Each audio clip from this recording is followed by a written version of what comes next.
I am Hunter Lovins. I am president of Natural Capitalism Solutions. I am here attending the annual general meeting of the Club of Rome, for whom I serve on the executive committee. Being creative, creating new business models, solving problems. We love to solve problems. Sudoku or Pokemon Go. People are walking off bridges chasing these little imaginary creatures because we're curious and we love to solve puzzles. So let's solve the biggest puzzle of all. Let's fix the world. And let's build the world we all want to live in. So a group of us from the Club of Rome, from organizations around the world, are meeting to build this new narrative, a shared story of the world that we want to live in. What's the future we want to create? Not what are we afraid of, what do we want to create?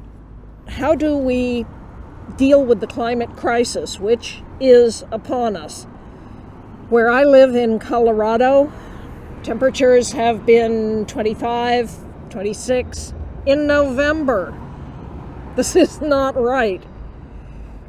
We know how to stop further damage to the climate through renewable energy, which Germany is one of the world's leading countries in.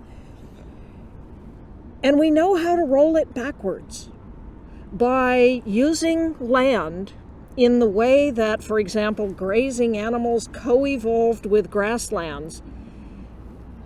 Prehistorically, in early history, big herds of grazing animals were everywhere that there were grasslands. The grasslands co-evolved with grazing animals, dense packed by predators. If there's a lion or a wolf trying to eat you, the safe place to be is in the middle of the herd. So everybody's trying to get into the middle. They eat everything, their hooves chop up the soil, they fertilize it, and then they move on. When you eat grass, grass sloughs sugars, polysaccharides, that feed the biological community in the soil. That biological community is taking the waste and turning it into carbon in the soil.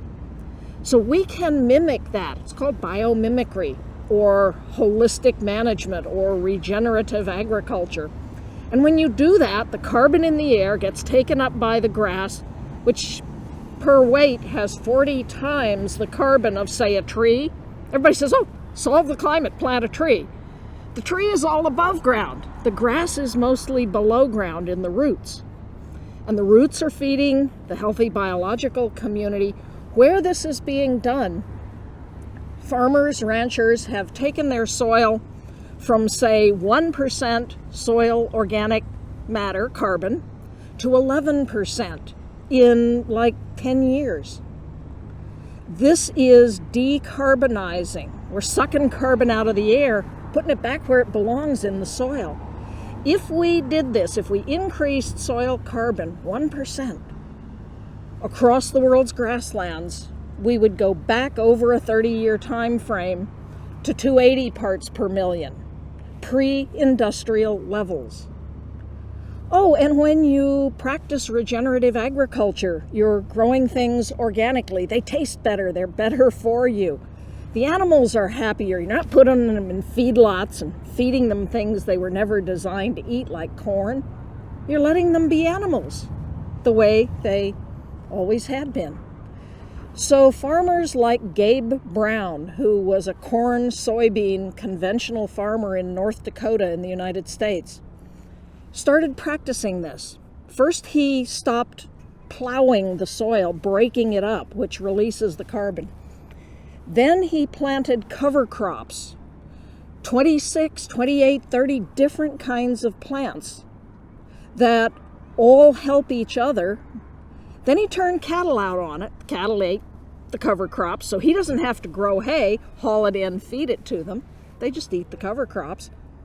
He has no fertilizer, no pesticide, no herbicide, almost no machinery.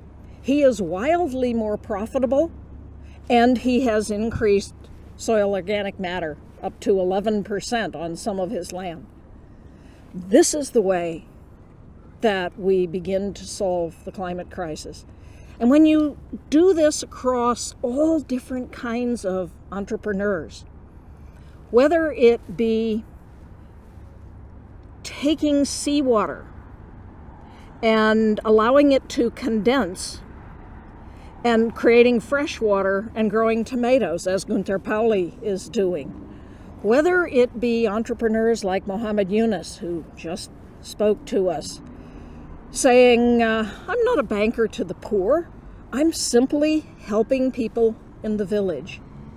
And you get a 98% repayment rate. That will beat Deutsche Bank any day of the year. He said, if I'm a banker to the poor, they're a banker to the rich. So he is unleashing the entrepreneur with inside people in the villages. Because all of us are born creative, curious. We want to invent things. If we unleash this entrepreneurialism, we solve all the problems in the world.